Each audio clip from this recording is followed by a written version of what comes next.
గాక. సత్యవేదము వేదరాజమైన పరిశుద్ధ గ్రంథం నుంచి ఒక వాక్య భాగాన్ని మనం చదువుకుందామండి.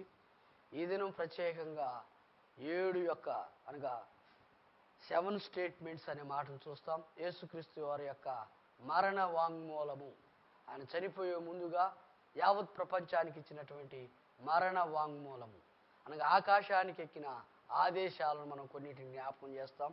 అనగా 7 మాటలు. 7 అనేది ప్రభు యొక్క సంఖ్య, 7 అనేది పరిపూర్ణమైన సంఖ్య, 7 అనేది యేసుక్రీస్తు వారి యొక్క దేవుని సంఖ్య ప్రియులరా. అయితే 7 మాటలు ఆయన మరణ వాంగ్మూలంలో మాట్లాడు, దాన్ని అన్నారు 7 స్టేట్మెంట్స్ అన్నారు. ఆ విషయాన్ని కూడా బైబిల్ గ్రంథం ముందు కొన్ని మాటలు నేను మచ్చుకు జ్ఞాపకం చేస్తాను. సమయాన్ని బట్టి ఆలోచన చేసినట్లయితే లూకా సువార్త 23వ అధ్యాయము 34వ వచనం, తండ్రి వీరేమి చేయుచున్నారు, వీరెరుగురు గనక వీరిని క్షమించుము. చిన్న ప్రార్థన చేద్దాం. తండ్రి, నీకు వందనాలు, కృతజ్ఞతాస్తుతులు, స్తోత్రాలు చెల్లిస్తున్నాం. ఇప్పుడు వరకు మీరు మా మధ్య ఉండి మమ్మల్ని నడిపించి మీ అమూల్యమైన సత్యాల్లోకి మీరు తీసుకొస్తున్నందుకు స్తోత్రాలు. వింటున్న బిడ్డలను, వీక్షిస్తున్న బిడ్డలను కూడా దీవించండి. మమ్మల్ని ఎంతో ప్రోత్సాహకరంగా ఫోన్ చేసి మరి వారి యొక్క ప్రోత్సాహాన్ని తెలియజేసిన బిడ్డలను కూడా ఆశీర్వదించండి ప్రభు. సహాయం చేయండి. సమస్తాన్ని మీకు అప్పగిస్తుండగా కృప చూపించమని, ఖాళీగా ఉన్నాను దేవా, నీ ఆత్మచేత నాతో మాట్లాడి మీరు మహిమ పొందమని, నా మంచి కాపరి, నా మంచి బోధకుడైన వాక్యమై ఉన్న యేసయ్య పరిశుద్ధమైన నామములోనే కృతజ్ఞత స్తుతి స్తోత్రములు సమర్పించి ప్రార్థన చేసి అడిగి వేడుకుంటున్నాం మా పరలోకపు తండ్రి, ఆమేన్. దేవుని స్తోత్రము కలుగును గాక. ప్రభువునందు ప్రియులరా, ఈ దినము మొట్టమొదటి మాటగా మనం గమనించినట్లయితే లూకా సువార్త 23:34 అంటున్నాడు, తండ్రి వీరేమి చేయుచున్నారు, వీరెరుగరు గనక వీరిని క్షమించు అన్నారు. ఏమండి, దాదాపుగా యేసుక్రీస్తు వారు ఆ యొక్క 7 తీర్పులు నొందిన వాడుగా, ఏమండి 5, 6 దాకా తీర్పిచ్చిన వాడుగా చూస్తాం కదండి. అన్న కయప్పను మనం గమనిస్తాం, వారి మామను చూస్తాం కదా. అంత మాత్రమే కాదు, సన్నిహిద్రి సభ వారు హేరోదు రాజు కదండి, హేరోదు రాజు, అలాగే పిలాతు దగ్గర అలాగే 7 తీర్పులు పొందినవాడుగా మన ప్రియ ప్రభు రక్షకుని మనం గమనిస్తాం.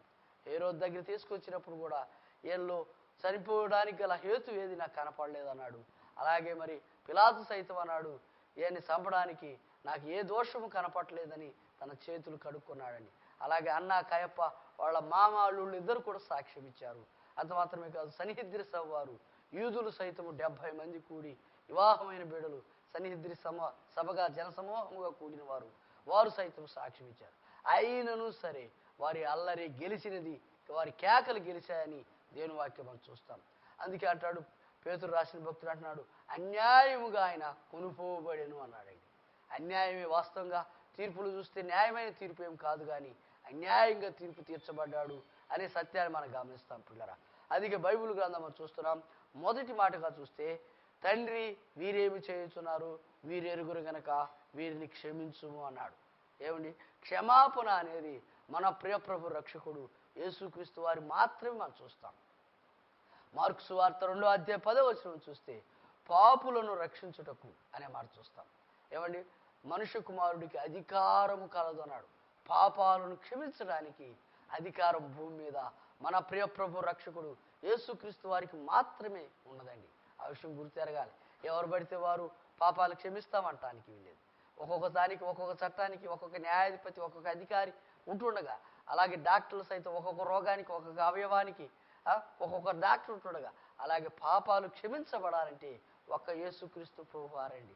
పాపం లేనివాడు, పాపం అంటనివాడు, పాపం తెలియనివాడు. కాబట్టి ఏ పాపము లేని యేసయ్య, ఏ పాపం ఎరుగుని యేసయ్య నీ కొరకు నా కొరకు దిగి వచ్చిన వాడుగా ఉన్నాడు. అందుకే అన్నాడు, తండ్రి వీరేమి చేయుచున్నారు, వీరు ఎరుగురు గనక వీరిని క్షమించుము. ఎన్నిసార్లు క్షమించాలనేది ముందు పాఠాలు కూడా చూసామండి. 70 సార్లు అన్నాడు పిల్లరా. అనగా క్షమాపణ మనసు కలిగిన వాడు యేసుక్రీస్తు వారు. క్షమాపణ కలిగినటువంటి మనసు పిల్లరా. ఎంత క్షమాపణ అంటే చెప్పలేదు. ఆలోచన చేస్తున్నావా ప్రియ స్నేహితుడా, సోదరుడా? తండ్రి వీరేం అనగా ప్రార్థన చేశాడండి. తండ్రికి ఆయన ప్రార్థన చేశాడు పిల్లరా. తండ్రి వీరేమి చేయుచున్నారు, వీరెరుగురు గనక వీరిని క్షమించుము అన్నాడు. అలాగైతే ప్రియ స్నేహితుడా, పరలోక ప్రార్థన నేర్పిన తండ్రి కూడా తన శిష్యులతో అన్నాడు, మేము ఇతరులను క్షమించినట్లుగా మా పాపములను, మా తప్పిదములను క్షమించమని ప్రార్థన చేశాడు. అనగా మనం ఎంతగా క్షమిస్తామో మనస్ఫూర్తిగా, హృదయపూర్వకంగా దేవుడు కూడా మన పాపాలను, మన తప్పులను, మన దోషములను క్షమించేవాడుగా ఉన్నాడు పిల్లరా. ఏమండి ఒక పక్క రాను వారు కొడుతుండగా చండ్రకోలతో సరిసి కొట్టినప్పుడల్లా, రోమా బంట్లు పొడిచినప్పుడల్లా, గాయాలు చేయబడినప్పుడు కూడా వారి చేతులు ఇరిగిపోను, వాళ్ళు కాళ్ళు పడిపోను, వారికి ఏదో రోగాలు రాను, ఇట్లాంటి మాటలు మనమైతే అంటాం. కానీ యేసుక్రీస్తు వారు అలా కాదు పిల్లరా. అర్థం చేసుకోండి, తండ్రి వీరేమి చేయుచున్నారు వీరు ఎరుగరు గనక వీరిని క్షమించు అన్నారు. రెండో మాట గమనించినట్లయితే అదే లోకాసు వార్త 23వ అధ్యాయము 42వ వచనం చూస్తే, నేడు నీవు నాతో కూడా పరదేశిలో ఉందువు అన్నాడు. ఏమండి అర్థమవుతుందా? నేడు నీవు నాతో కూడా పరదేశిలో ఉందువు. అలాగైతే ప్రియ స్నేహితుడా, పరదేశి అంటే వాళ్ళెవరూ తీసినటువంటి పిక్చర్ లాంటిది కాదండి. పరదేశి అంటే పరలోకంలో ఉన్నటువంటి నివాసిగా మనం గమనిస్తున్నాం. అలాగైతే ఒక దొంగవాడండి, కుడివైపున ఉన్నటువంటి దొంగవాడు, డిస్మర్స్ అనే దొంగవాడితో యేసుక్రీస్తు వారు మాట్లాడారు. ఎందుకు మాట్లాడారంటే కడపటి విశ్వాసిగా మార్చబడ్డాడండి. అందరూ యేసుక్రీస్తు వారు సజీవులుగా, ఆయన భూమి మీద సజీవుడిగా సంచరించినప్పుడు అనేకులు రక్షించబడ్డారు, అనేకులు స్వస్థత పొందారు, అనేకులు విడుదల పొందారు పిల్లరా. అయితే ఈ దొంగవాడు సైతం కూడా కడపటి వాడుగా మనం చూస్తాం. యేసుక్రీస్తు వారు చనిపోయే ముందుగా ఆయన్ని కూడా దక్కించుకున్నాడండి. అప్పుడు అన్నమాట అదే, నేడు నీవు నాతో కూడా పరదేశి. నేడు అంటే ఆనాటి నుండి నేటి వరకు, ఈ దినం వరకు కూడా నేడు అనే పదం చూపబడుతుంది. అలాగైతే ప్రియ స్నేహితుడా, ప్రియ సహోదరుడా, నేడు అనే పదంలో నీవు కూడా ఉన్నావా? పరదేశి కదండి. పాతాళము తప్పించబడి, నరకము తప్పించబడి, పరలోకములో స్థానం ఇవ్వడానికి యేసయ్య పిలుస్తా ఉన్నాడు. ఏమండి, ఎవరైతే పాప క్షమాపణ మారు మనసు పొందారో వారు మాత్రమే దానికి హక్కుదారులుగా ఉన్నారు. ఒకప్పుడైతే యోధాను ఏదేను తోటలో ఉన్న బిడ్డలను దేవుడు ఇప్పుడు పరదేశిలోకి మార్చుకునేవాడుగా ఉన్నాడు పిల్లరా. అంత మాత్రమే కాదు, ఆయన చనిపోయినప్పుడు సైతం కూడా చాలా సంఘటనలు జరిగాయి, చాలా అద్భుతాలు జరిగాయి, చాలా సూచక్రియలు జరిగాయి పిల్లరా. అందుకన్నాడు, నేడు నీవు నాతో కూడా పరదేశిలో ఉండు అన్నాడు. ఏమంటే ఆలోచన చేసినట్లయితే లోకాసు వార్త 16వ అధ్యాయం చూస్తే 22వ వచనం ఒక ధనవంతుడు మనం చూస్తామండి. ధనవంతుడు తన పంట విస్తారంగా పండిందండి. ఎంతో పండిన తర్వాత తాను అన్నాడు, నా ప్రాణమా తినుము తాగుము సుఖించు అంటూ నా కొట్లను విప్పి విస్తారంగా పెద్ద కొట్లు కట్టించుకుంటాను అని సంతోషపడిన వాడుకున్నాడు. దేవుడు అన్నాడు, ఎర్రివాడా, ఫూలిష్నెస్, నేను ఈ రాత్రి నీ ప్రాణమును అడుగుచున్నారు అనే మాటలు గమనిస్తున్నాం. అలాగైతే ప్రియ స్నేహితుడా, సోదరుడా, దేవుడు అంటున్నాడు, నేడు నీవు నాతో కూడా పరదేశిలో ఉంటావు అని రెండో మాట సెలవిచ్చాడండి. అలాగే మూడో మాట గమనించినట్లయితే యోహాను సువార్త 19వ అధ్యాయం 26వ వచనం మనం చూసినట్లయితే, అమ్మ ఇదిగో నీ కుమారుడు, ఇదిగో నీ తల్లి అనే మాటలు గమనిస్తాం. అమ్మ ఇదిగో నీ కుమారుడు అనగా తాను చివరి స్థాయిలో ఉన్నప్పుడు కూడా తల్లి ధర్మం నెరవేరుస్తున్నాడండి. వృద్ధాప్యంలో ఉన్న తల్లి, విధవరాలుగా ఉన్న తల్లి, ఏమండి దిక్కులేని అనాథగా ఉన్నటువంటి తల్లిని ఆదరిస్తూ ఉన్నాడు. ఎందుకో తెలుసా అండి, ఆ తల్లి ఆ బిడ్డను కంటానికి పెళ్లికి ముందే కన్యగర్భముగా అవతరించిన యేసుక్రీస్తు వారి ద్వారా నిందలు అనుభవించిందండి. అయ్యో నాకెందుకులే ఈ నిందలు, ఈ లోకంతో పాటు నేనే ఆడపడేలే ఈ బాధలని తాను ఎన్నడూ కూడా ఏ పొరపాటు చేయలేదండి. కనిపెట్టుకునింది, నా గర్భముందు రక్షకుడు పుడతాడు, నా గర్భముందు నా రక్షకుడు యేసుక్రీస్తు వారు జన్మిస్తారని ఆశతో పరిశుద్ధంగా ప్రార్థనాపరురాలుగా ఎదురు చూసింది ఆ తల్లి. అంత మాత్రమే కాదండి, వారిద్దరు కలిసి దేవాలయం వరకు ప్రయాణం చేస్తున్నప్పుడు యేసుక్రీస్తు వారు ఆ యొక్క శాస్త్రులతో పరిచయులతో వారి మధ్య దేవాలయం నిలిచి ఆయన ప్రసంగం చేస్తున్నప్పుడు వారిద్దరు కూడా ప్రయాణం చేసి వెళ్ళారండి. భార్యాభర్తలు యేసోబు మరియమ్మలు యేసు ప్రభు వారు లేని ప్రయాణం 3.5 దినాల ప్రయాణం చేసి మరల వెనక్కి వచ్చారు. అప్పుడు యేసుక్రీస్తు అన్నారు, నేను నా తండ్రి పనిలో ఉన్నానని మీరు ఎరుగరా అనే మాట గమనిస్తాం. అనగా పరమ తండ్రిని తెలియపరిచాడు. అప్పుడు కూడా యేసోబు సహించిన వాడుగా మరియమ్మ తల్లి కూడా ఓర్చుకున్నట్టుగా మనం చూస్తాం. అరే తండ్రి వచ్చి ఆ మాట అడుగుతుంటే, జన్మనిచ్చిన తండ్రి కదండి, కన్న తండ్రి, శరీరధారిగా ఉన్నటువంటి తండ్రి, అయితే నా తండ్రి పనిలో నేను ఉన్నానని సెలవిచ్చినట్టు మనం చూస్తాం. అక్కడ కూడా చూస్తే ఆ తల్లి ఎంతగానో హింస నొందిందండి. భర్త లేడు, వాస్తవంగా చనిపోయాడు, వృద్ధాప్యం అందుంది, విధవరాలుగా ఉంది. మిగిలిన సంతానం అంతా కూడా ఎవరు యేసు ప్రభువుని సొంత రక్షకుడు అంగీకరించలేదు. అందరూ స్వజనులు సైతం ఆయన్ని తిరస్కరించారు పిల్లరా. అయ్యో నిన్ను బట్టి మమ్మల్ని కూడా బంధిస్తారాయా, నిన్ను బట్టి మమ్మల్ని కూడా హింసిస్తారు, నువ్వు మా దగ్గర నుంచి వెళ్ళిపో, మా దగ్గర రావద్దని యేసుక్రీస్తు వారు తరిమిన వారు. అదే పరిస్థితుల్లో మరియమ్మ తల్లి కూడా ఒక తీర్మానం చేసుకుందండి, ఈ దినం గడప దాటి వెళ్ళిపోతే మరలా నేను ఇంటికి రానని గొప్ప తీర్మానం. వారు కూడా ఆయనతో పాటు నువ్వు వెళ్ళిపోని తరిమినట్టుగా బయటికి గెంటి వేసినట్టు మనం చూస్తాం. అలాంటి దీన పరిస్థితుల్లో, అలాంటి దిక్కుతోచని పరిస్థితుల్లో, అలాంటి మరి నిరీక్షణ లేని పరిస్థితుల్లో తల్లి కూడా పుట్టినప్పుడు తల్లి సాక్ష్యంగా ఉంది. అలాగే శిలువ దగ్గర కూడా తల్లి మరియమ్మ సాక్ష్యం ఇస్తూ ఉందండి. అలాంటి పరిస్థితులు అన్నాడు, అమ్మ ఇదిగో నీ కుమారుడని ఆ యొక్క తాను ఎక్కువగా ప్రేమించే యోహాను ఉద్దేశించి చెప్పాడు. చూడరా, యోహాను కూడా పిలిచి ఇదిగో నీ తల్లిని అప్పగింపలు చేసినట్టుగా మనం చూస్తాం. అలాగైతే ప్రియ స్నేహితుడా, సోదర, ఈ రోజున నాలాంటి దౌర్భాగ్యులు అందరూ తల్లిదండ్రులను నిర్లక్ష్య పెట్టిన వారు ఉన్నారు. ఏమంటే తల్లిదండ్రులను విడిచిపెట్టిన వారుగా ఉన్నారు. దిక్కు తోచని పరిస్థితుల్లో, వృద్ధాప్యంలో వారిని విడనాడిన వారుగా ఉన్నారు. అయితే యేసుక్రీస్తు వారు అలా కాదండి. నా ప్రభు రక్షకుడు అలా కాదండి. చివరి సమయం వరకు కూడా తల్లిని అంటిపెట్టుకున్న వాడిగా అయింది. తల్లిని ఆదరించి, తల్లికి అండదండలుగా ఉండి, తల్లిని ఓదార్చి మరొకరికి ఆ యొక్క అప్పగింతల బాధ్యతను అప్పగించిన వాడుగా మనం చూస్తాం. 4వ మాట మనం గమనించినట్లయితే పిల్లరా, మత్తయి సువార్త 27వ అధ్యాయం 46వ వచనం అంటున్నాడు, ఏలీ లాబా సబక్తాని బిగ్గరగా కేక వేసి అన్నాడు. అంటే నా దేవా నా దేవా నా చేయి వేళ విడిచితివయ్యా అన్నాడు. ఏమండి, ఆలోచన చేస్తున్నారా? 4వ మాటగా చూస్తే ఏలీ లాబా సబక్తాని బిగ్గరగా కేక వేసి అనగా నా దేవా నా చెయ్యి ఎందుకు విడిచితివయ్యా. అవును ప్రియులారా, యేసుక్రీస్తు వారు క్రిస్మస్ అనే సందర్భంగా ఆయన భూమి మీదకు విడవబడిన వాడుగా ఉన్నాడు. తన తల్లిదండ్రుల నుంచి, తన యెహోవా దేవుడి దగ్గర నుంచి, పరలోకము నుంచి విడవబడిన వాడుగా ఉన్నాడు. అంత మాత్రమే కాదండి, తండ్రి అంటున్నాడు, అయా నువ్వు నన్ను ఎంతకు విడిచావయ్యా అంటున్నాడు. అవును కదా, నీ పాపం నా పాపం పోవడానికి, మనం పరలోకం తీసుకువెళ్ళడానికి ఆయన విడవబడిన వాడుగా ఉన్నాడండి. వాస్తవమే కదా. ఒక తమ్మెను గనక తీసుకొని ఒక దూడను మనం తోలుకున్నప్పుడు, ఒక గొర్రెని పట్టుకెళ్ళినప్పుడు ఆ కసాయి వాడు ఎంతగానో పాడు చేస్తాడు, దాన్ని నాశనం చేస్తాడు, దాన్ని చంపివేస్తాడు పిల్లలు. అలాంటి పరిస్థితుల్లో తండ్రి అయిన యెహోవా దేవుడు కుమారుని అప్పగించడానికి ఇష్టపడ్డాడు. అది అంటున్నాడు దేవుడు, యేసుక్రీస్తు వారు అన్నాడు, నా దేవా నా చెయ్యి ఎందుకు విడిచితివయ్యా అన్నాడు. అనగా వదకు తేబడి గొర్రె పిల్లగా మౌనము దాల్చిన వాడుగా వదకు తీసుకువెళ్తుండగా మౌనంగా. అవును ప్రియులరా, అప్పుడు అన్నాడు, నా దేవా నా చెయ్యి ఎందుకు విడిచావయ్యా అని. అవును ప్రియులరా, ఆయన ఏడవబడిన దేవుడుగా ఉంటుండగా, ఆయన తన తండ్రి చేతిని తప్పించబడిన వాడుగా ఉంటుండగా, అనగా అర్థం చేసుకుంటున్నావా? తండ్రి అన్నాడు, ఆయన నలుగు కొట్టుటకు యెహోవాకు ఇష్టమాయన అన్నాడు. అంత మాత్రమే కాదండి, మనల్ని ఎంతగా ప్రేమించాడంటే దేవుడు తన లోకముని ఎంతో ప్రేమించాడన్నాడు. అనగా నిన్ను నన్ను ప్రేమించాడు కనుక ఆ దేవుడైన తండ్రి, ఆ యెహోవా తండ్రి తన కుమారుడు, తాను ప్రేమించే కుమారుడు, తనను సంతోషపరిచే కుమారుడు, తనను ఆనందింపచేసే కుమారుని మన కొరకు విడిచాడండి, మన కొరకు అప్పగించాడండి, మన కొరకు బలిగా అర్పణగా తాను మారిపోయాడు పిల్లరా. అందుకన్నాడు 7 స్టార్స్ అన్నట్టుగా, అనగా 7 మాటలను కదా, 7 స్టేట్మెంట్స్ ఇచ్చాడండి. ఆకాశంకి ఎక్కిపోయినంతగా ఇచ్చాడండి ఆదేశాలు. అంత మాత్రమే కాదు, మరణ వాంగ్మూలం అన్నాడండి. ఆయన చనిపోయే ముందు అలాంటి మాటలు మాట్లాడుతుండగా యావత్ ప్రపంచం కదిలించబడింది.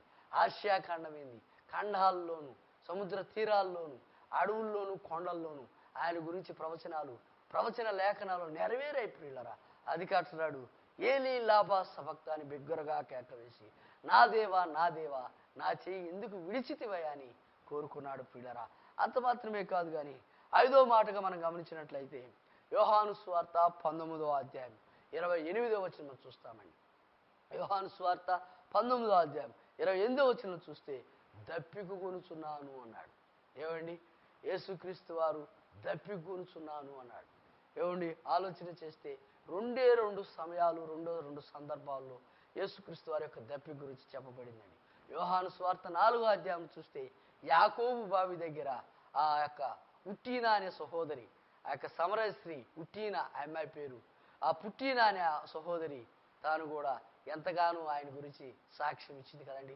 లోకరక్షకుడుగా, ప్రవక్తగా, ఈయన నా గురించి తెలిసినవాడు, నన్ను గురించి ఎరిగినవాడని యేసుక్రీస్తు వారి గురించి సాక్ష్యం ఇచ్చింది పిల్లరా. అందుకే ఆయన దప్పిక కొనుచున్నాను అన్నాడు. మొదటిసారిగా యాకోబు బావి దగ్గర దప్పిక కొన్నాడు ఆ సోదరిని రక్షించడానికి. 2 సిలువ దగ్గర దప్పిక కొన్నాడు 2వ దొంగ అయినటువంటి ఆ యొక్క డిస్మస్ అనే దొంగను రక్షించుకోవడానికి పిల్లరా. అలాగైతే నా దప్పిక ఏమై ఉన్నది? ఏమండి, కొంతమందికి ధన దప్పిక ఉన్నది, కొంతమంది రక్తదాహం ఉన్నది, కొంతమంది కామదాహం ఉన్నది, కొంతమందికి చుట్టనే దాహం ఉంది, కొంతమందికి సినిమాలనే దాహం ఉంది, కొంతమందికి కులం అనే దాహము, కొంతమందికి మతం అనే దాహము కదండి, అధికారం అనే దాహము. ఈ రోజుల్లో మనం ఎక్కువగా చూస్తాం చైరాట కదండి, కుర్చీలాట మొదలైంది. ఎవరు కుర్చీ వదిలిపోతుందో, ఎవరు కుర్చీకి ఎక్కుతారో కదండి, ఎవరు గద్దె దిగుతారు, ఎవరు గద్దె ఎక్కుతారో, కుర్చీలాట అనగా అధికారం అనే దాహం పిల్లరా.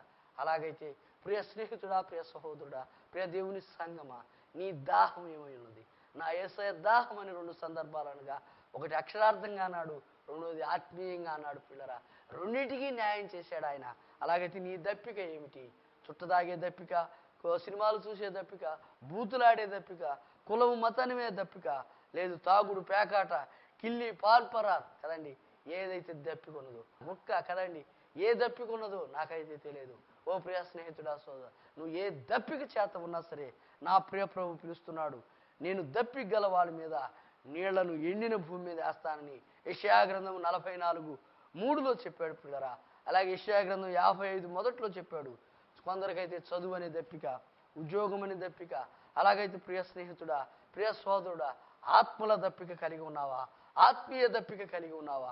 నీ దప్పిక ఏదైనా సరే, ఎన్నిసార్లు అయినా సరే, నీ దప్పిక తీర్చడానికి నా ప్రియ ప్రభు రక్షకుడు యేసుక్రీస్తు వారు సిద్ధంగా ఉన్నారు. అందుకే లోకసువార్త 16:24లో చూస్తే ధనవంతుని యొక్క దప్పిక చూస్తామండి. అయ్యో, ధనవంతుని యొక్క దప్పిక చూస్తామండి. ఏమి దప్పికో తెలుసా పిల్లరా? దప్పికటి దప్పికండి. అయ్యో, లాజరును పంపి ఆ యొక్క వేలి ఆ నీటి కొలలు నీళ్ళల్లో ముంచి, చిటికిన ఏలును ముంచి నా దప్పిక తీర్చమని, నాలుక మీద చల్లార్చమని కోరుకున్నట్టు మనం చూస్తాం. అలాగే ఇక్కడ పాపాత్మురాలైన స్త్రీ చూస్తే ఆమె కూడా 6 భర్తలు కలిగినట్టుగా మనం చూస్తాం. పాపం అనే దప్పిక, వ్యభిచార పాపం అనే దప్పిక. ఓ ప్రియ స్నేహితుడా, సోదరుడా, కొంతమంది మర్డర్ చేసేది మారణ ఆయుధాలు కదండి. అయ్యో, ఎందరినో చంపే దప్పిక. అలాగైతే ప్రియ స్నేహితుడా, సోదరుడా, దప్పిక ఏదైనప్పుడు కూడా నీ దప్పిక నుంచి నా దేవుడు కాపాడేవాడుగా ఉన్నాడు. అందుకన్నాడు, నేను దప్పిక కొనుస్తున్నాను అన్నాడు. 6వ మాటగా మనం చూసినట్లయితే పిల్లరా, సమస్తము సమాప్తమాయను అన్నాడు. యోహాను సువార్త 19:30 చూస్తే సమస్తము సంపూర్ణమాయను అన్నాడు. అనగా యోహాను సువార్త 17:4 అన్నాడు, చేయుటకు నీవు నాకు ఇచ్చిన పని నేను సంపూర్ణము చేసి తిని అన్నాడు. ఏమండి, ఎవరు కూడా ఆ మాట చెప్పలేమండి. సంపూర్ణము చేశామనే మాట ఎవరూ చెప్పలేదండి. కానీ నా ప్రియ ప్రభు రక్షకుడు అంటున్నాడు, తండ్రి నీవు నా చేతికి అప్పగించిన పని నేను సంపూర్తి చేశానయ్యా అన్నాడు. అలాగే అపోస్తలుడైన పౌలు అంటాడు 2 తిమోతికి రాసిన పత్రిక 4:8 చూస్తే 7 ఇదిగో నేను నా పరుగును కడముట్టించి తిని నా విశ్వాసమును కాపాడుకుంటుని, నా కొరకు నీతి కిరీటం ఉంచబడింది, నా మటుకు నేను అనే పదం మనం చూస్తాం. అలాగైతే ప్రియ స్నేహితుడా, సోదరుడా, దేవుడు నీకు అప్పగించిన పని అది ఏదైనా సరే దాన్ని నువ్వు సమాప్తి చేయగలుగుతున్నావా? వాక్యం బోధించగలుగుతున్నావా? ఆత్మల రక్షణగా అనేకుల కొరకు ప్రయాసపడుతున్నావా? ప్రార్థన చేసే మనసు కలిగి ఉన్నావా? అందుకే నీకు అప్పగించిన పని అది ఏదైనా సరే దేవునికి ఉపయోగపడేదిగా దాని విషయంలో సమాప్తం చేయాలి. అనగా యావత్ ప్రపంచము ఈ విశ్వం అంతా కూడా ముగింపు కాబోతా ఉంది. అందుకే దేవుడు అన్నాడు, నేను వాటిని ముగింపు చేస్తున్నాను అన్నాడు. ఓ ప్రియ స్నేహితుడా, సోదరుడా, యేసుక్రీస్తు వారు ముగింపు చేసే దేవుడండి. సమస్తాన్ని ఆయనగా ఆరంభించేవాడు ఆయనే, ముగింపు చేసేవాడు ఆయనే. అందుకే ఆడ సమాప్తము చేశాను అన్నాడు పిల్లరా. అలాగే 7వ మాటను మనం గమనించినట్లయితే 7వ మాట కూడా అక్కడే చూస్తాం. లోకాస్వార్త 23:46 చూస్తే 46 తండ్రి నీ చేతికి నా ఆత్మను అప్పగించుచున్నాను అన్నాడు. ఏమండి, తండ్రి నీ చేతికి నా ఆత్మను అప్పగించుచున్నాను 7వ మాటగా చెప్పాడు పిల్లరా. అదే కీర్తన 31:5 చూసినట్లయితే ఆయన కూడా అన్నాడు, నా ఆత్మను నీ చేతికి అప్పగించుచున్నాను అనగా ప్రవచన వాక్యముగా దావీదు మహారాజు కీర్తనలో ఆ విషయాన్ని తెలియజేశాడు. అనగా గోధుమ గింజ భూమిలో పడి చనిపోతే గాని బ్రతకదు. అదే రీతిగా ప్రభు శిలువలో మరణం పొంది తిరిగి లేచి మరలా పరలోక భాగ్యాన్ని మన కొరకు అంగీకరించడానికి అన్నాడు, తండ్రి నీ చేతికి నా ఆత్మను అప్పగించున్నాను. ఏమండి, 7 మాటల్లో కూడా 7 స్టేట్మెంట్స్ కదండి, మరణ వాంగ్మూలం అనగా ప్రార్థనా మాటలు 3 మాటలు మనం చూస్తాం. తండ్రి తండ్రి తండ్రి అనే మాటలు, నా దేవా నా దేవా అన్నాడు, తండ్రి వీరిని క్షమించమన్నాడు, తండ్రి ఈ చేతికి అప్పగించు అనగా తన కొరకు ఏది చేయలేదండి, నీ కొరకు నా కొరకే తన సమస్తము చేసిన వాడుగా ఉన్నాడు పిల్లరా. అపోస్తుల కార్యముల గ్రంథం 7:59 కూడా అదే విషయాన్ని తెలియజేశాడు. 7వ మాటగా మనం చూసినట్లయితే పిల్లరా, తండ్రి నీ చేతికి నా ఆత్మను అప్పగించున్నాను అంత మాత్రమే కాదండి, రేపు రెండో రాకడలో కూడా మన అందరి యొక్క ఆత్మలను తండ్రికి అప్పగించబోతున్నాడు. సంఘముగా, స్థానిక సంఘంగా, చారిత్రక సంఘముగా ఆయన ద్వారా రక్షించబడిన నిన్ను నన్ను తాను అప్పగించబోతూ ఉన్నాడు. అది అన్నాడు, తండ్రి నేను అప్పగించబోతున్నాను అన్నాడు. అలాగైతే ప్రియ స్నేహితుడా, ప్రియ సోదరుడా, ఆలోచన చేయి. ఆయన దాదాపుగా 7 తీర్పులను నొందినవాడుగా ఉండి కూడా ఏమండి ఆ యొక్క మరి శుక్రవారం అంతా కూడా సిలువేయబడిన వాడుగా, శనివారం అంతా కూడా సమాధి చేయబడిన వాడుగా మనం చూస్తాం. అయితే సిలువలో ఆయన మాట్లాడుతుండగా యావత్ ప్రపంచంలో మార్పులు జరిగాయి.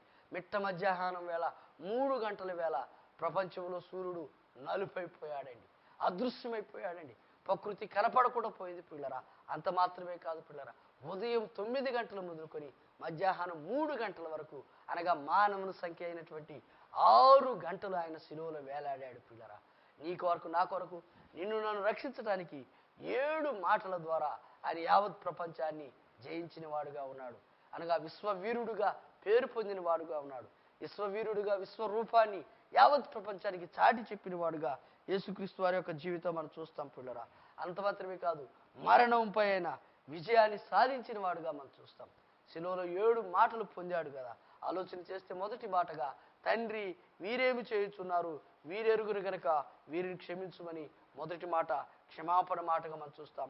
రెండో మాటగా చూస్తే పరదేశి అండి, ఇక్కడ విడిస్తే మనము పరలోకం, where is your house, where is your place అన్నాడు. అనగా ఈ స్థలాన్ని విడిస్తే, ఈ ఇంటిని విడిస్తే ఎక్కడ ఉంటావు అన్నాడు. అందుకే పరదేశిలో ఉండాలని దేవుడు కోరుకుంటూ ఉన్నాడు.